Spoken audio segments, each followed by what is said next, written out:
পেঁয়াজের দাম নিয়ন্ত্রণে আমদানি উন্মুক্ত করে দেয়া হবে। এর পাশাপাশি পাম অয়েলের দাম লিটারে ১৯ টাকা কমিয়ে ১৫০ টাকা নির্ধারণ করা হয়েছে। আজ সচিবালয়ে এসব কথা জানিয়েছেন বাণিজ্য উপদেষ্টা Sheikh Bashiruddin.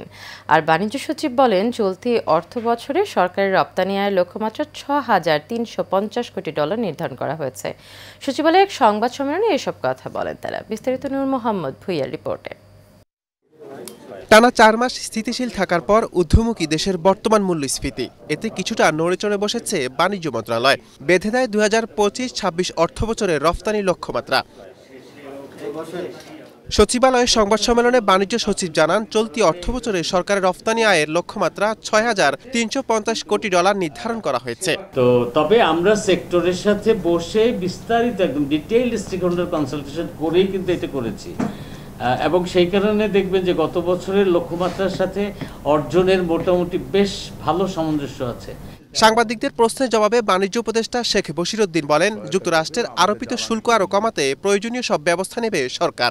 Tariff and non tariff যে অ্যাক্টিভিটিসগুলো মার্কিন যুক্তরাষ্ট্রের সাথে আমাদের শুল্ক আলোচনার মধ্যে উদ্ভাবিত হয়েছে, আমরা এইসব বিষয়ে সমাধান করার চেষ্টা করেছি এবং আমাদের যে টেকনিক্যাল ব্যারিয়ার্স ট্রেড যে বিষয়গুলো ছিল এগুলো আমরা অ্যাড্রেস করার চেষ্টা করেছি এবং আমাদের ছাড় দেওয়া অ্যাজ সাচ, আপনারা জানেন যে আমাদের অনেক ধরনেরই আমদানি শুল্ক যেগুলো অলরেডি 0 থেকে 1% মধ্যে আসে। এই বাণিজ্য উপদেষ্টা জানান, পেঁয়াজের দাম নিয়ন্ত্রণে আমদানি উন্মুক্ত করে দেওয়া হবে, পাশাপাশি কমানো হয়েছে পাম অয়েলের দাম।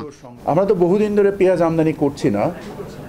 এক নম্বর, আমাদের মাশাআল্লাহ আমাদের স্থানীয় উৎপাদন যথেষ্ট ভালো, তবে আমরা হয়তোবা কিছু পেঁয়াজ এই মুহূর্তে আবার আমদানি করার চিন্তা করছি এবং সেক্ষেত্রে আমি কোনো সমস্যা দেখছি না। যে আমাদের যে প্রয়োজন অনুযায়ী আমরা আমদানি করি, স্পেশালি কৃষিপণ্য এবং খাদ্যপণ্যের ক্ষেত্রে।